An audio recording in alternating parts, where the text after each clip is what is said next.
Magandang gabi po mga kababayan. Pag-usapan po natin sa ngayon itong proyekto patungkol kay Bong Revilla na kung saan siya ikinulong. So, ngayon ating usisain. Mukha nga naman ang nangyari nito ay naguyo na naman tayo. No? Yun lang sa akin dyan, parang naguyo tayo. Ang ano lang natin dito ay kailangan natin bantayan ito. Ngayon, ang aking concern dito ay ganito. Napansin ko po, yung kaso dalawa ang sinampa laban kay Bong Revilla. So kung dalawang sinampang kaso laban sa kanya, ay ano-ano yun? Ano bang epekto nun? Yan ang unang tanong natin. So, ito ipasa ko muna itong dali. Nangyari kasi nakikita ko na yarian ito. Hindi ito totoong kaso nangyari. May kalsada kung nakaligtas si Bong Revilla sa PDAP scam ni Janet Napoles, makakaligtas pa rin ba siya uli ngayon? Ang nakikita ko, initial ko na pagtingin ay lukuhan na naman ito. At bakit po? Pero bago yan, tingnan muna natin yung mga lumabas na balita patungkol sa kay Bong Revilla. Na kung saan ay umiiyak pa nga siya eh. Na ang ganda pa nga ng dating kasi sumuko talaga siya eh. Kung sumuko siya, ang ibig sabihin nun ay maraming mga tao na natuwa sa kanya. 'Di ba? So, ito ano din natin ito. Mayroon akong isa papakita. Yung pinupusasan siya na nakabarong nung nagpiyansa siya sa Pasandigan Bayan kanina. Pero may isa akong tanong na napakatinding tanong ito na gusto ko ma-resolve sa sarili ko at resolbahin natin lahat. Pag-usapan natin lahat kung ano bang ibig sabihin nito.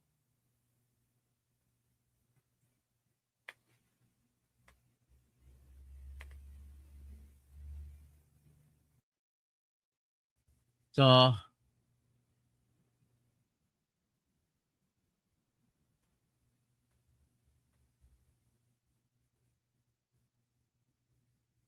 ito ipakita muna natin yung pagsuko ni Bong Revilla. Madaling araw sumuko siya. Si Thomas Esplana. Gandang gabi, Attorney Kausing. Sa tingin ko, panakiputas. Panakiputas nga ni Bongbong Marcos. Nagtataka ka bakit ang lakas ng loob ni Bong Revilla na sumuko. Bakit? Ito, tingnan muna natin yung arte.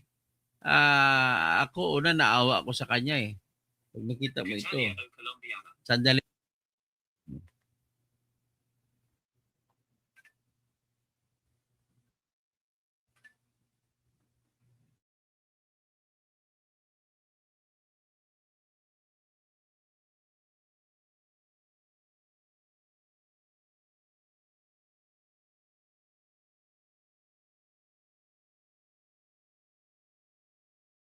Ay, tumawag lamang ang aking apo. Nakita nyo minsan na kasama ko rito tumawag. Dada Toto, tawag sa akin Dada Toto eh. Mag-Jollibee muna. Pasensya na McDonald's ah. Jollibee yung kursunada ngayon.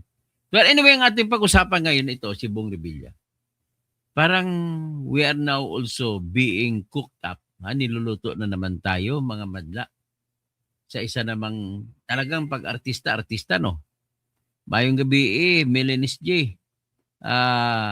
Maya Pabenge, sa mga kabaling ko na mahilig manood sa akin, si Ma'am Pyra, Lucas, sila ni Annabel, Dima Felix diyan sa Mabalacat, si Ta Hainos, Ta Brilla Hainos, no? Tapos si Peng Diniga, good evening. Ngayon, I will open up this idea para alam ninyo kung ano nangyayari. Mukhang ginuguyo tayo nila ni Remulla. Si Remulla po ang nanluloko sa atin. So watching from New York, Ping. I don't know what time is now in New York, but I remember New York in a song. I've never gone to New York, but I know New York a lot in the song. Okay, ito po ang pagtingnan natin si Bong Revilla. Yan, dito tayo mag-umpisa. Tapos unti-untiin ko yung kwento. So, yan po yung mukha niya nung siya'y, ito yung play nyo.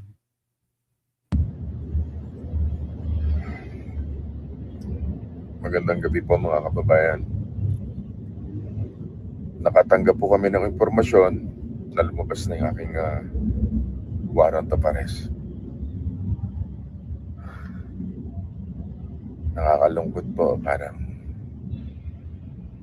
wala yatang due process. Pero ganun pa man, haharapin ko to ng walang takot. At alam kong hindi ako papabayaan ng Diyos dahil wala po akong kasalanan dito. Hilingin ko lang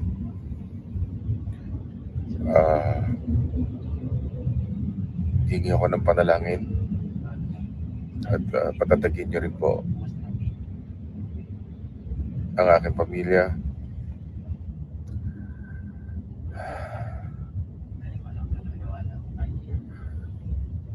Hindi po may paliwanag kung ano yung nararamdaman ko sa totoo lang.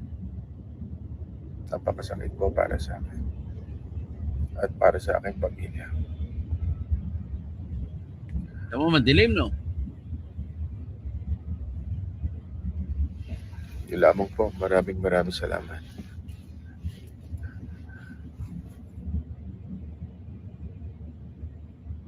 Alam ko hindi ako papabayaan ng Diyos. Ayan.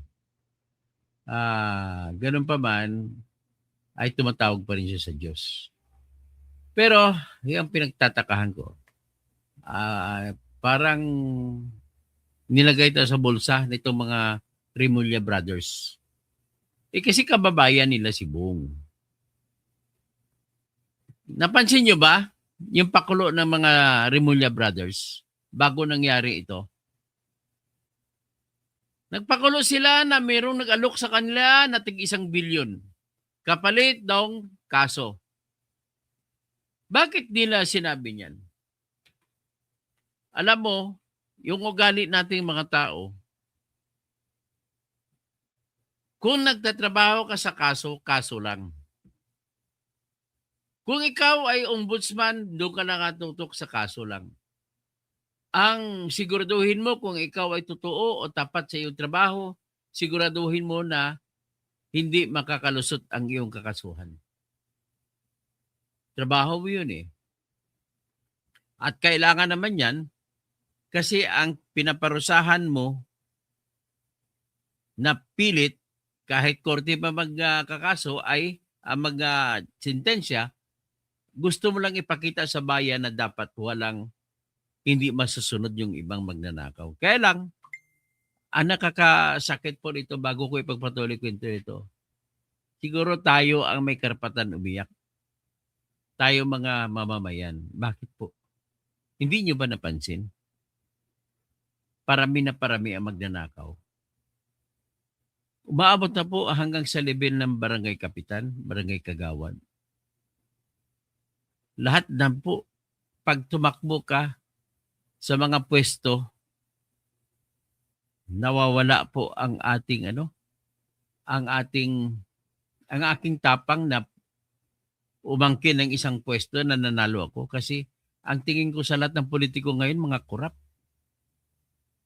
So doon na tayo pumunta. Lahat po, hindi lang si Bongbong. Babain mo na.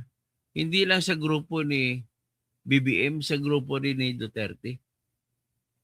Sa grupo ni Noynoy, marami din ng panahon na si Noynoy president. Kahit ilang beses pa, kahit anong tayog at anong lakas ng sigaw niya, kayo ang boss ko. Ganon din kay Erap. Nagsasabi niyo, walang kamag-anak at walang kaibigan at kumpare. Di ba? Lahat po mga rhetoric sa tawag dyan. Mga pampabulaklak. Sa panahon ni Bongbong, ang daming pampabulaklak. Dahil ang problema ng mga bulaklak, ginagamit niya mga tuyot na bulaklak. Kaya hindi po, hindi tatalab. I'm looking at this and speaking on this and I'm presenting Bong Revilla not as an object against Bong Revilla but as my accusation against us all, mga botante. Bakit tayo rumirespeto sa mga politiko? Alam naman natin ang mga politiko sa atin ay binuboto natin sa pera-pera. Dagdagan pa na for the first time in our history, our ombudsman is a politician. It is the first time to have happened. I know, you know what I mean. If I say that an ombudsman is a politician, I am saying that I am against him as the ombudsman. He is not fit to the service. He is an opposite of what our Constitution demands in Article 11, Section 1 that says that public office is a public trust. Yung salita na yan na public office is a public trust, that encapsulates everything about public office.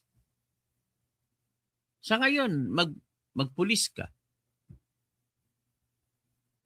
Ang mga pulis ngayon, na ang lakas ng temptasyon at marami sa kanila nahuhulog. Kung ako tanongin mo, mas mataas ang kredibilidad ng mga sundalo kung titingnan ko kumpara sa mga pulis.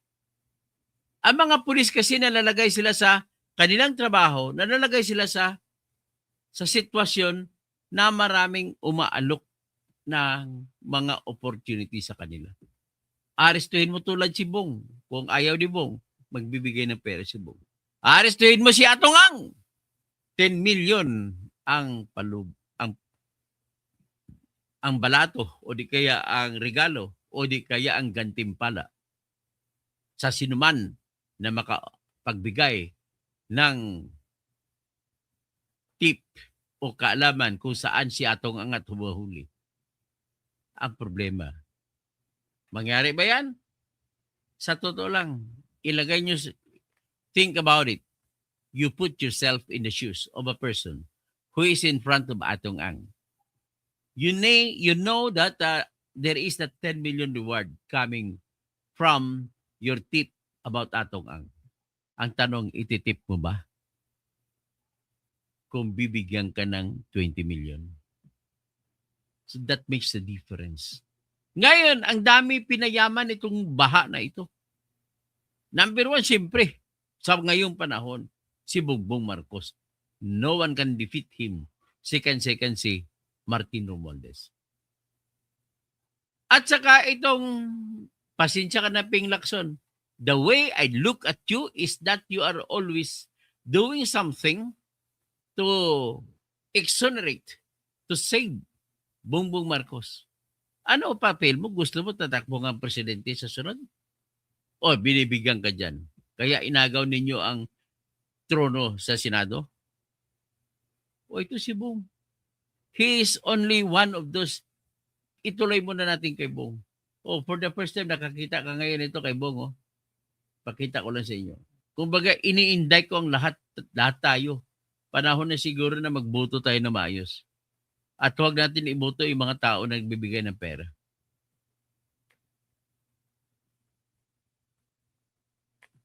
Ayan. Oh, tingnan niyo maigi mukha ni Bong. Kanina umiiyak. Siyempre, kinukonsidera siya na sikat. Kung sikat siya, hindi ibig sabihin ay daming inaabangan niya ng mga tao. Dahil inaabangan mga tao, kami mga vlogger, hindi rin na iba sa mga taga-dyaryo.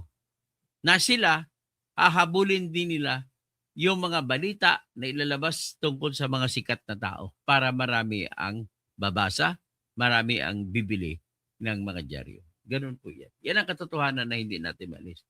Ito yung pinipresenta ko rito, yung sa page ng aking kasamahan sa journal dati na ano namin, managing editor sa People's Journal dati, si Alex Alan.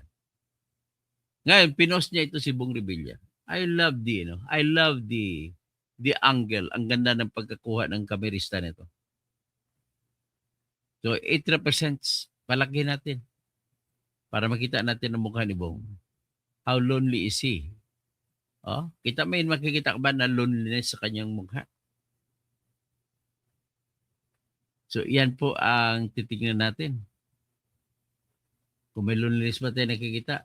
Kung ako tanungin mo po, ay lahat po ito ang kaharap natin. Hindi dapat, huwag nating kalimutan na si Bong Revilla ay artista. Kapag sinabi mo pong artista, magaling yan lumuha sa harap kahit anong oras. Ang galing nila lumuha. Ganon po mga talent nila na wala sa totoong tao. So ngayon, ipipresenta ko pang iba patungkol kay Bong. Ipresenta ko muna yung balita nitong ng Billionaire News Channel. Alam mo, pinakasikat ngayon na mainstream media, talo pang ABS-CBN dito, yung Billionaire News Channel. Tingnan natin. Ipresenta po natin ang kanilang balita tungkol dito. Ay, di yan.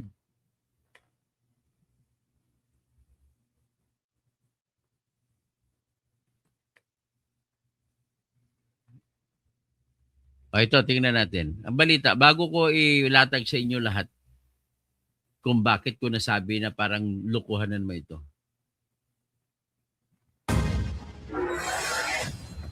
Pork barrel scam noon, flood control scandal naman ngayon.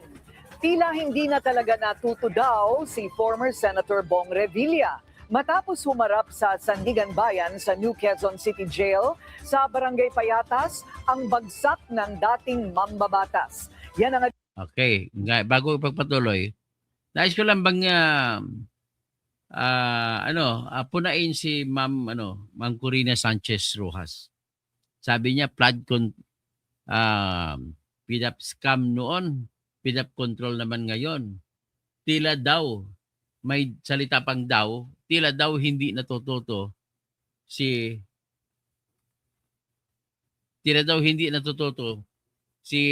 Bong Revilla. So, ganun ang nangyari dito. Pero dapat ganun, tanggalin mo yung daw. Sabi tama na salita, tila hindi natututo.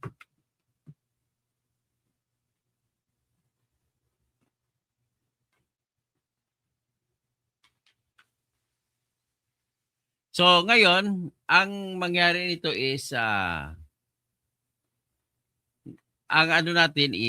ipapakita ko lang sa inyo ito, tapos tanggalin naman natin.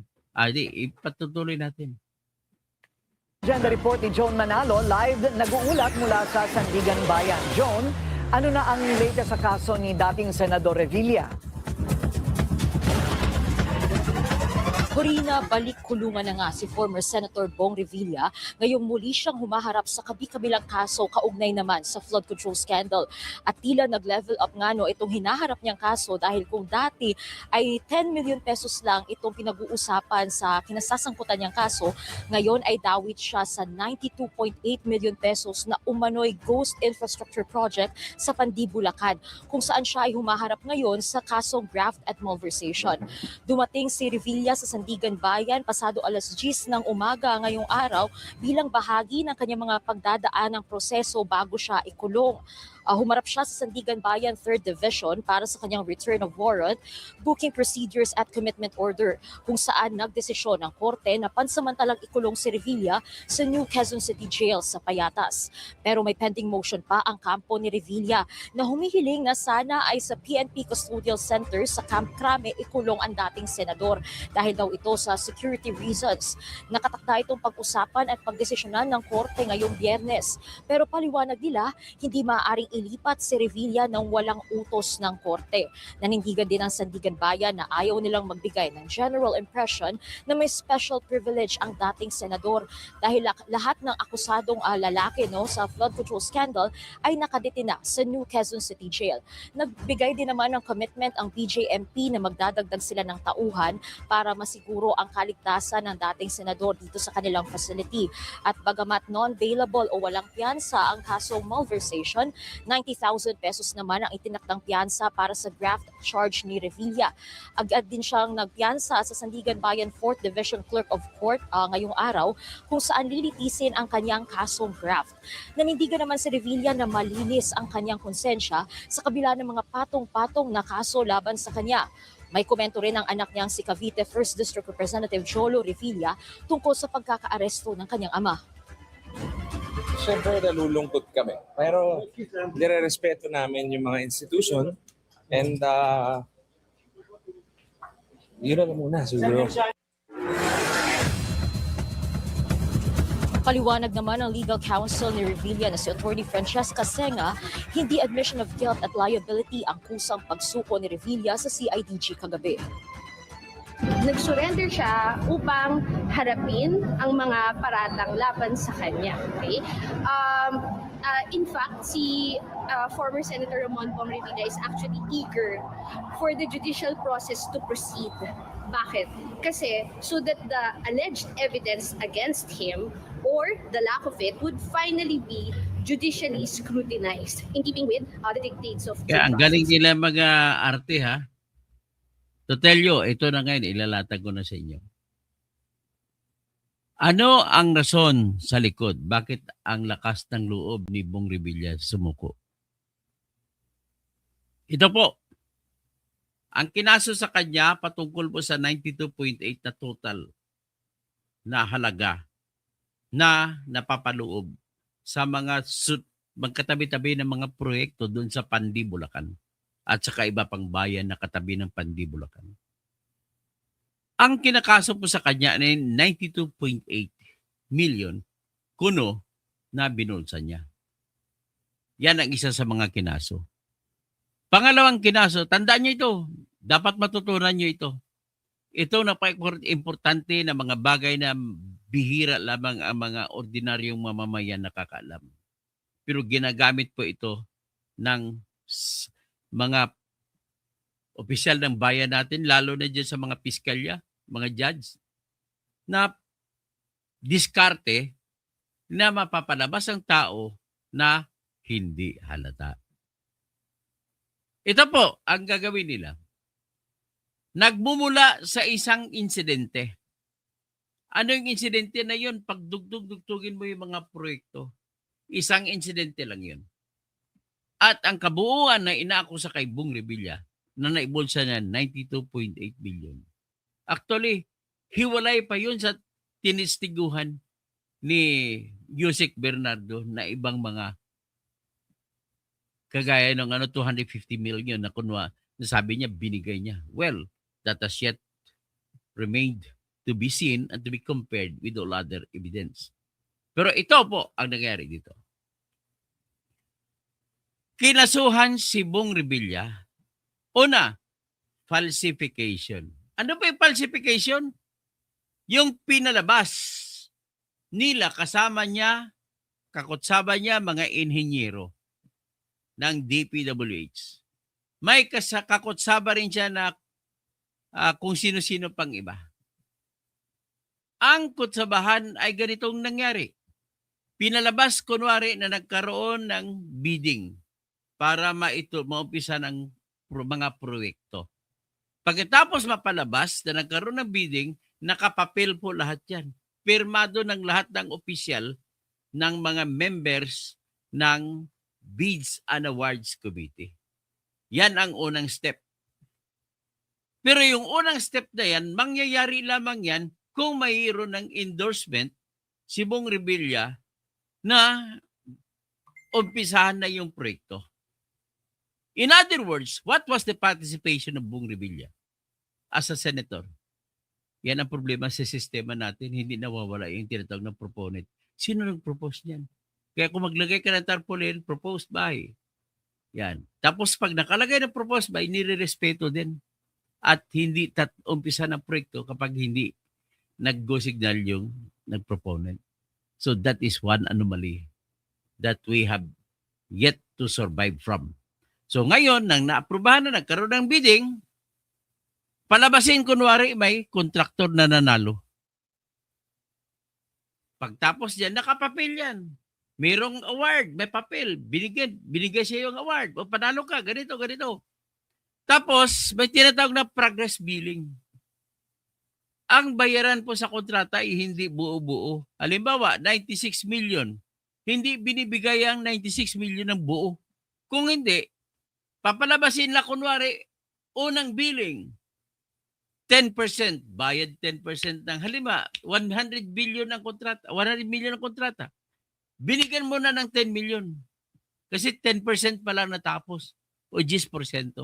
Anong ibig sabihin 10%? Sa mga hindi nakakaalam sa math, ibig sabihin po ng 10%, sa 10 bahagi, isa pa lang ang natapos. Parang ganon.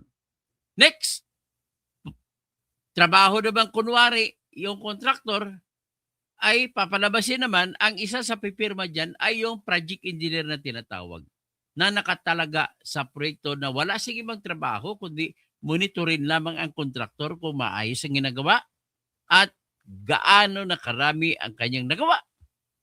At kung maniningil ng kontraktor, siya ang unang pipirma na opo, 30% na po natapos niya.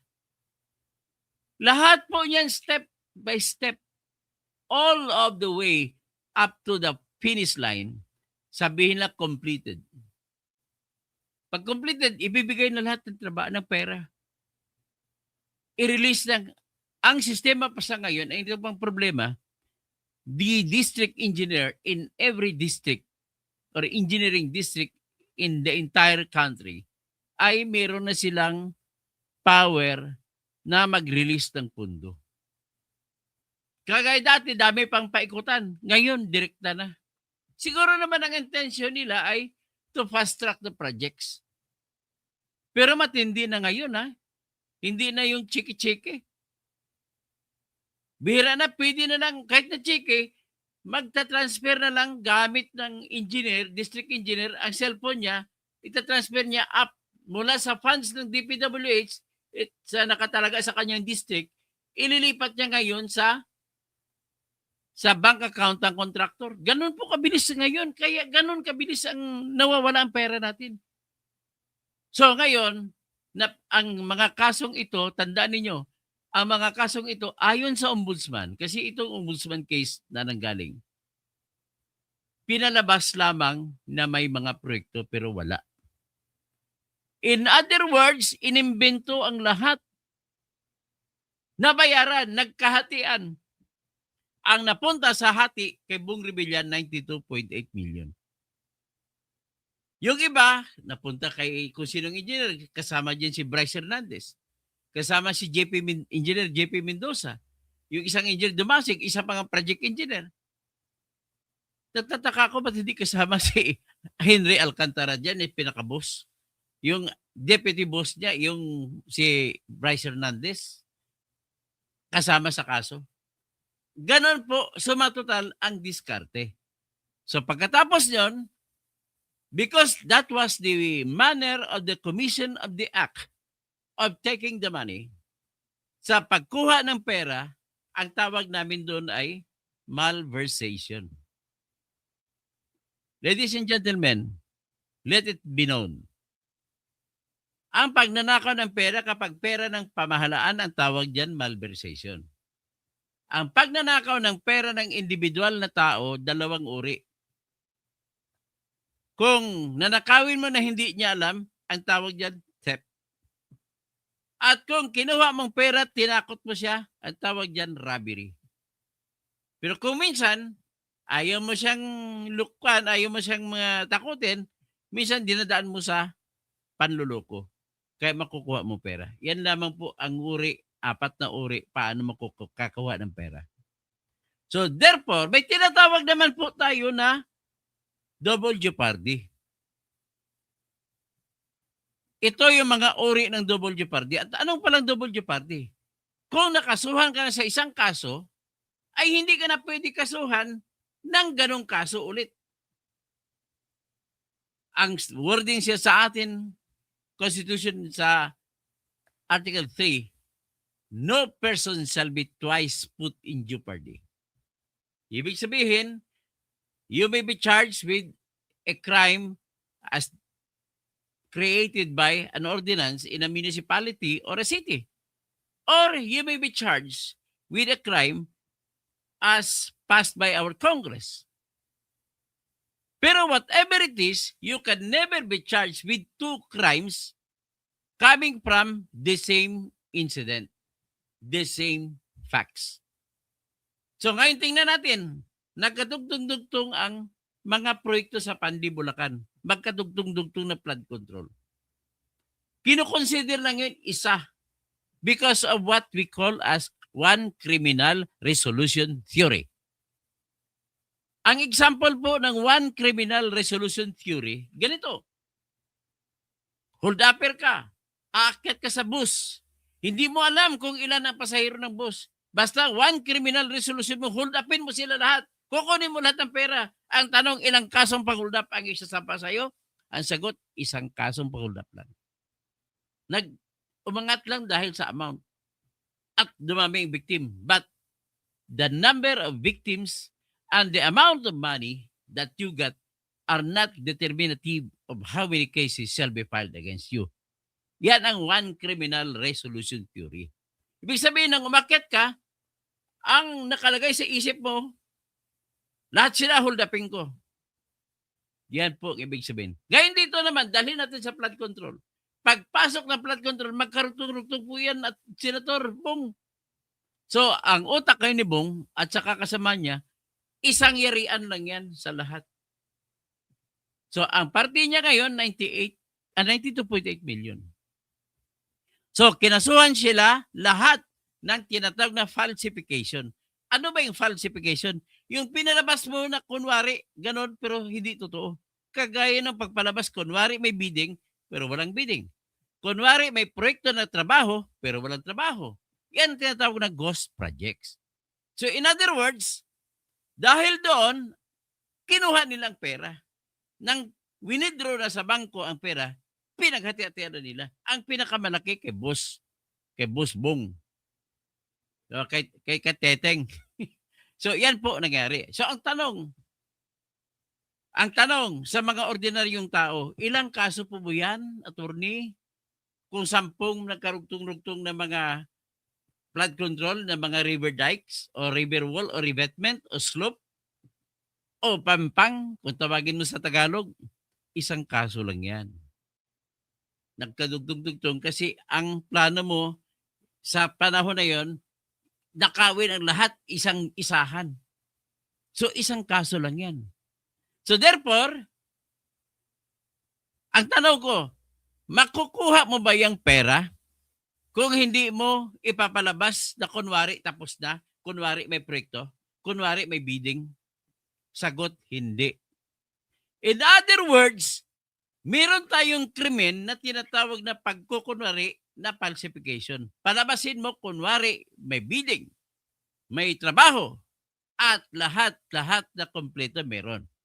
Pero sa totoo lang wala. Pero may isa pa tayong krimen. Yung pagkukuha ng pera ng gobyerno, ang tawag naman natin dyan, malversation. In other words, we are talking about two kinds of crime. The crime of falsification and the crime of malversation. Napansin lahat, vision sa lahat sa dulo. Ha? So anyway, ang tanong, meron bang double jeopardy dyan pag kinasuhan mo siya ng malversation o kinasuhan mo siya ng falsification? Halimbawa, sa ngayon, nagpiansa kanina si Bong Revilla sa kasong falsification. Hiwalay na division ng Sandigan Bayan yun. Sa Division 3 and 4 siya eh. Sa Division 3 naman, kinasuhan siya, doon na raffle yung tinatawag na kaso na malversation. Yung pera na kinuha niya ay nakuha niya dahil sa krimen na falsification.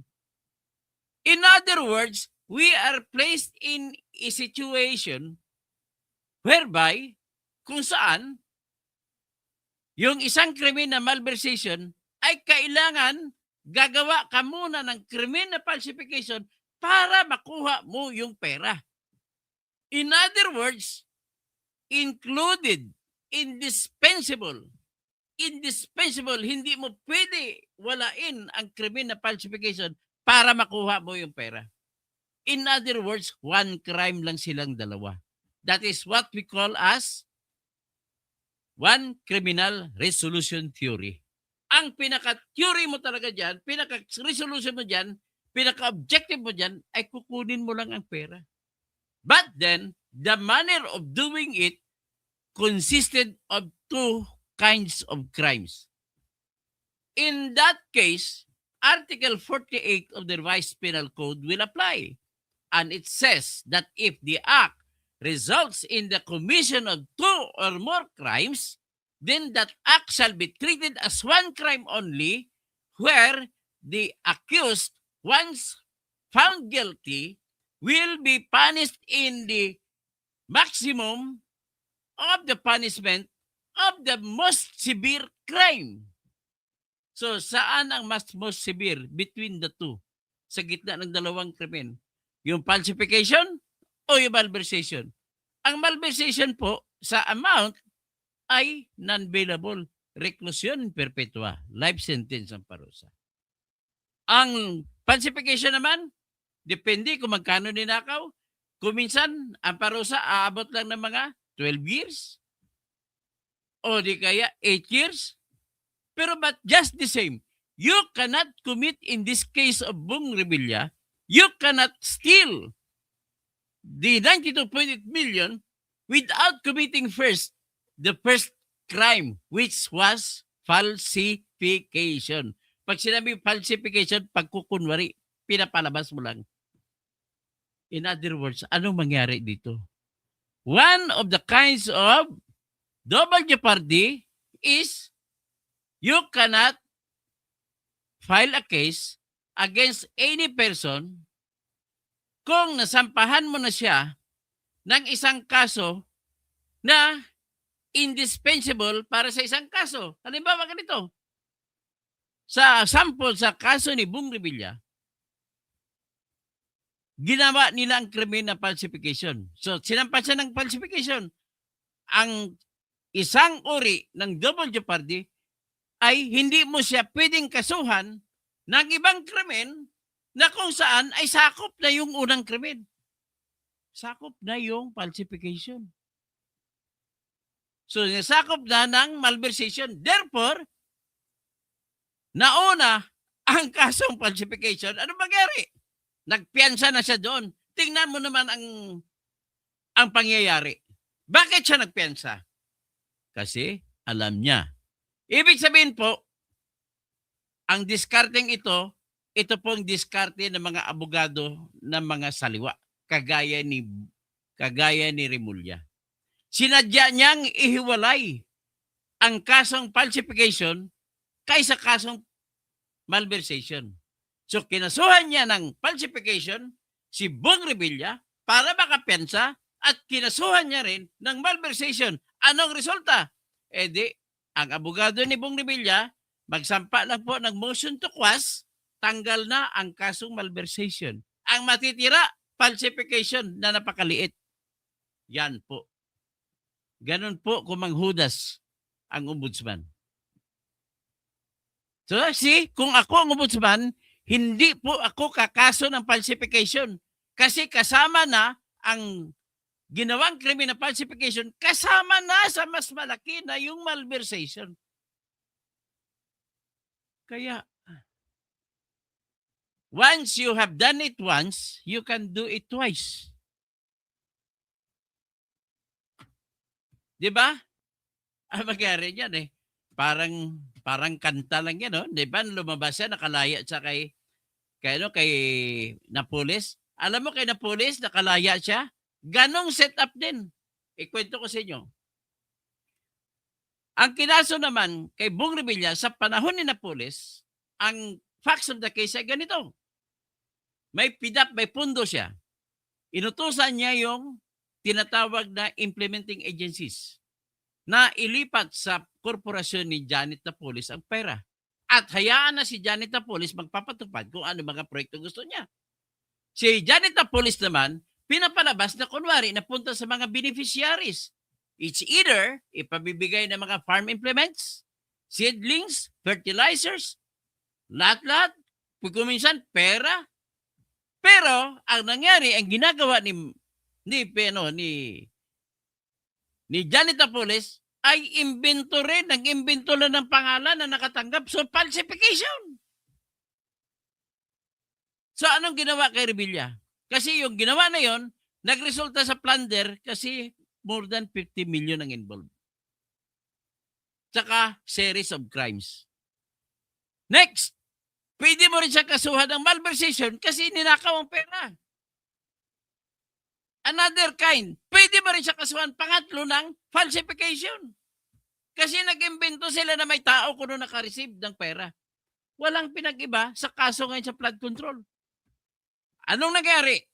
Sa kaso ni Revilla, kinasuhan siya ng malversation na maliliit ang pera, maliliit ang amount. Kaya kung ma-convict man siya, makakalaya siya, pwede siya makapagpiansa at apila siya. Pero sa plunder, hindi siya makaapilahin, non-billable, kaya nga nakulong siya. Kaya ang ginawa ngayon, ginawa ni Bong Revilla sa kanyang depensa ron, kunwari piniki ang pirma niya. Ito naman ang gaga na justice na si Geraldine Faith Econg. Cebuana ito pero hindi niya ginagawa. Nakakahiya ka sa lahing Cebuana. Ang ginawa niya, naniwala siya sa pamibiki. Kaya inabsulto ni si Bong Revilla. Kung ako, hindi ako maniwala sa pamimiki ng pirma. Bakit? Diyos ko naman, niloko ka ng chief of staff mo na kinupya ang pirma mo. 6 na taon po na proyekto. Sa unang taon naloko ka. Ibig mo sabihin sa pangalawang taon niloko ka, pangatlong taon niloko ka, pang-4 na taon niloko ka, pang-5 taon niloko ka, pang-6 na taon niloko ka. No pwede, mi amigo. Kahit pa na mayroong findings ang National Bureau of Investigation agents na talagang piniki ang pirma niya, that does not matter. Bakit? Kasi pwede ko namang utusan ng tao, sige, ikaw pirma sa akin. Pero ako yung kriminal. Ganun po yun. So nakita nyo na.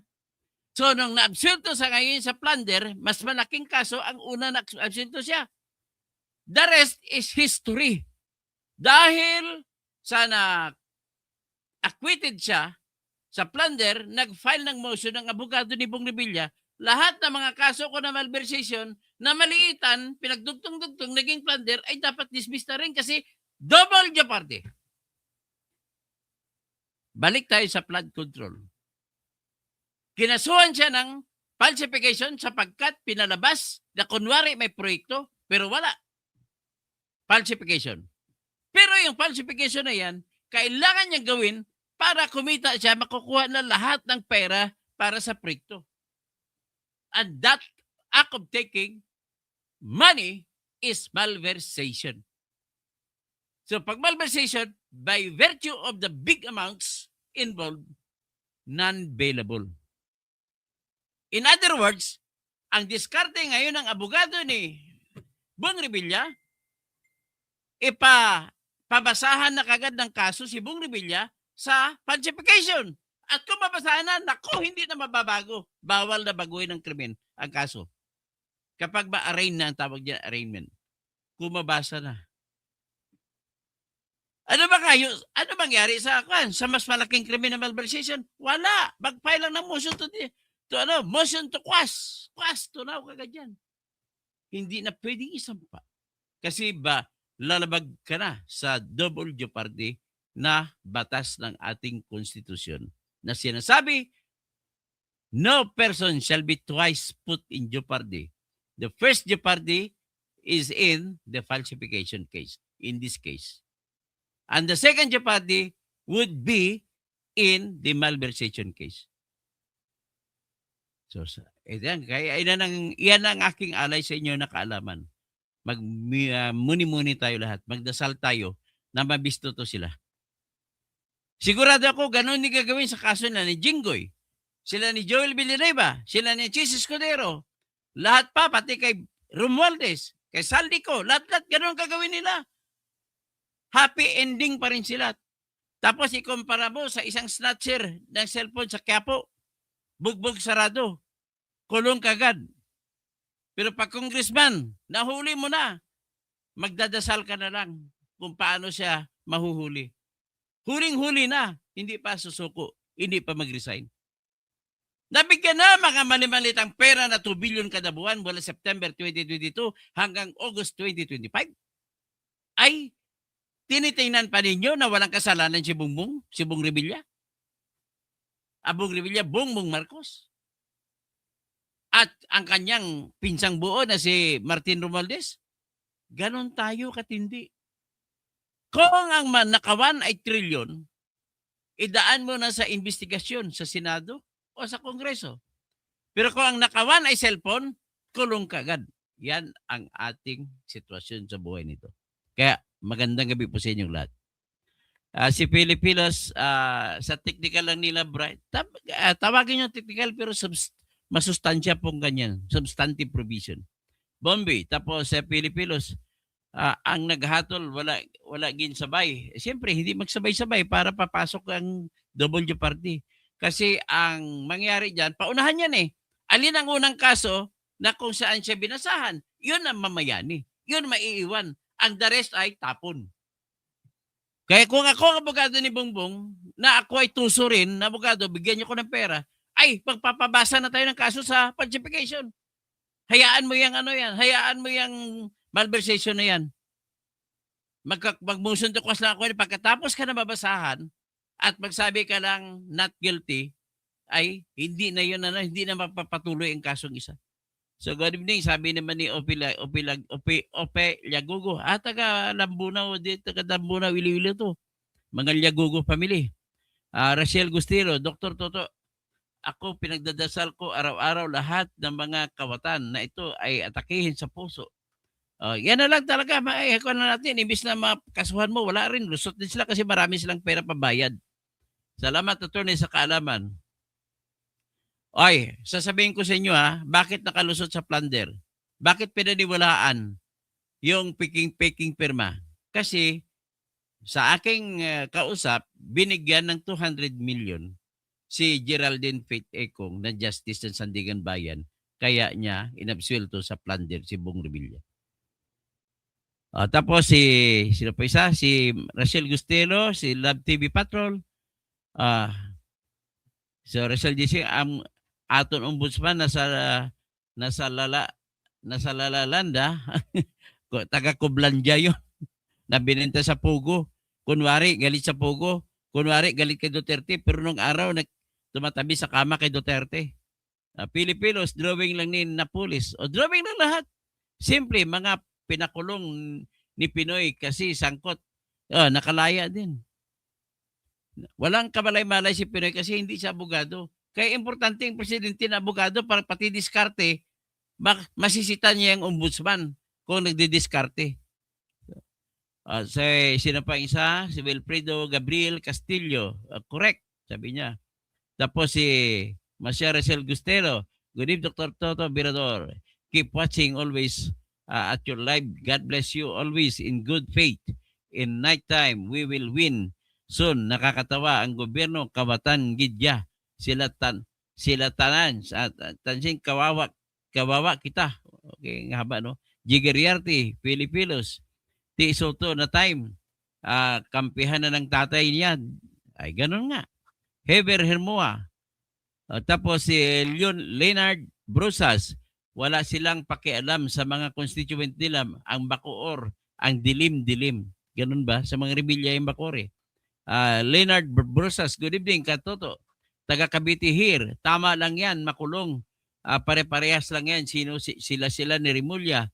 Kawawa, mga taga Cavite. Mga walang, isang mga bagong kurakot yan sa Cavite. Alam mo sino? Yung Advincula. O mga lahing Ilonggo yan. Pero dyan Diyan naghataw sa Cavite. Kontraktor din yan. Tapos silent witness. Banatan ang dapat banatan, Bustuto. Yan ang dapat, walang pakikilingan. Tapos Emily Basog. Sir, pag utang na ayaw magbayad, anong kaso? Pag ayaw magbayad, ano lang yan? May tinatawag na civil case collection. Pero pwede mo siya makasuhan ng tinatawag na unjust vexation dahil binigyan kanya ng stress. Hiwalay sa utang yon. Yung pagbibigay ng stress sa iyo, tapos kung takutin ka, kasuhan mo siya, grave threats. Kung mumurahin ka ng nakautang sa iyo, kasuhan mo siya ng grave oral defamation. Ganun na lang po. Kasi walang nakukulong sa utang ayon sa ating konstitusyon. Brian Rodriguez, good evening, Attorney Toto. Total, nabanggit naman ang pangalan ni Martin. Bakit? Ayan ang itatanong natin sa kanila. Itanong na lang natin kay Martin. Mil NSJ, wala ng credibility si Pinky. Isa pa ito si Pinky Lacson. Nagkunwari, may tanim witness na naman siya kanina, kapon, na 2 babae. Asan ka mga? Tituro si Carly. Ito po siya, yung pumunta doon na bumili ng bahay doon sa number 30 Tamarind Street sa Forbes Park. Sabi ni Carly, hindi ako nakapunta sa Forbes. Bakit ako ituturo nyo? Pwede ba mabuksan mukha nyo kung sino kayo? Bawal daw, sabi ni ni Pinky Lacson. Bawal yun. Bawal yun. You are now violating the due process rights of Carly Diskaya. Tapos, non-camps, galing na lang analysis mo, Katuto. Maliwanag pa sa sikat ng araw. Keep it up. Kaya ko ina-analyze to, pinapaalam sa inyo para marinig ni Bong Revilla. Marinig, kasi alam ko nakikinig sa akin si Bong Revilla lagi. Makinig ni Pinky Lacson. Alam ko nakikinig din sa akin si Senator Lacson lagi. At maalalaman din ng iba na yung diskarte, gawan ng paraan na hindi magkakaroon ng double jeopardy application, i-withdraw ang kasong falsification para hindi na magkaroon ng tinatawag na arraignment. Isang kaso na lang na malversation. At i-present mo sa pruweba ng malversation ang mga falsification na ginawa. Ganon yun. Putang mga tao talaga. Style mo pa kami, Boying. Susulat ako sa iyo, Boying, because of that. I'm so concerned about that.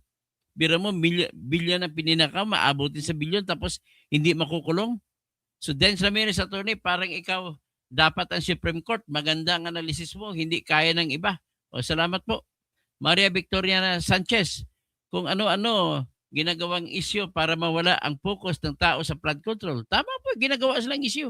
Nick Reyes, watching po, Katuto, kasi mabuhay po kayo. Carlo Salmendrala, eliminating ni Rimulya ang old enemy niya. Yan. Pero kaibigan niya pa rin yun. Hindi na kailangan i-eliminate yan kasi kakampi niya na. Lassie Roundhead, Mongoloid, wala to. Tinitira ako eh. Siguro mas maganda pa siguro sa iyo, iban na lang kita. Ban! Kaysa iinit ang ulo ko. Simple Rock, mga pinakulong ni Pinoy kasi sangkot. Ay nawala din yun, pinakawalan. Dahil nga sa mga sinabi ko sa inyo na mga discarded double jeopardy na mga abogado lang nakakaalam. Hindi naman lahat ng abogado nakakaalam nitong discarding ito. Boboy Konkon, itong gobyerno natin ngayon ay utak sindikato. Talagang mula noon pa, kahit sa panahon pa ni Magellan. When Magellan landed in Cebu City, kaya pinatay sila na Lapu-Lapu eh. Pilipinos, ang pagtanggap ng pera, wala saklaw sa kaso niya. Wilfred Gabriel Castillo, correct. Tapos si Miss Rachel Gustelo, good day, Dr. Toto Tirador, keep watching always at your live. God bless you always. Salamat po. Meron ako ninang na si Gustelo, yung teacher sa Coronadal National Comprehensive High School. Jiggy Riarte, Filipinos, Herbie Hever Hermosa, Leonard Brosas. Sino pa? Mabilisan na lang ang tawag ko, no? Emily Basog, Brian Rodriguez. Kasi masyadong marami kayo. Melicen J. Camp C. Morales, Tony Tibay. So, Dennis Ramirez, Maria Victoria Sanchez, Nick Reyes, Carlo Salmendras, Dex Baredo, Tapos si Hazel Aquino. Tapos si Injula Kuda. Tapos si Ivy Balen. Tapos si Buko Eric Boko. Baste Gamita, Sagmita. Okay? Sino pa? Si Abisja. Si Felicia de Galicia. Tapos sino pa? Si Thomas Isplana. Pastor Rodi Rabi, si Ruth Stair. Denve Elacion. Si Love TV Patrol. Si John Dobbs. Marcel Celerio. Si Elizalde Babera. Si Bapa PH. Bernard Magtibay. Tapos si Ernie Bukayong. Pau Luntatuko. Paulo Tantuko. Patay din si Paulo Ping Diniega. Watching from New York. Dito sa baba. Si Hazel Aquino, natawag ko na. Ni Reyes. Si M. Morales. Si sino pa? Jigger Yarte. Sino pa? Wilfred Gabriel Castillo. Buboy Kunkun. Simply Rock. Mga pinakulong ni Pinoy. Okay, Masha Rachel, Miss Rachel Gustilo. Agustilo pala, hindi Gustelo. Gustilo. Filipinos. Bumbi. Sino pa? Si Lope Liagogo. At Tagalambunaw First class ticket na ya. Jose Habonete. Good PM attorney. Kausing, isa po kayo na huwaran na lawyer na tapat sa tungkulin. Rodo Saruna. Di maayos ang pangkasalukuyan na pamahala. So, Densa Maris, Hitler Escobar. Sino pa? Denvi Ilacion, Love TV Patrol, Bobby Cortez, Tambayan. Tapos si Merjan, magandang gabi. Deprez, si Tambi lang ang makulong, okay na. Sino pa? Si Maggie Gonzalez. Tapos si Brent Santos, si Hitler Escobar, Jason Haplos. Tapos si Elcid Pablo, shout out Katoto. Herbert Filemonin Jape, Ningas Kugon at Pink. Tapos si Renato Tolentino. So Randy Indio. Tapos si Albert Hilongo. Magandang gabi si Rene Francisco. Magandang gabi po sa inyong lahat. Hanggang dyan na muna tayo. Mamaya, bye-bye.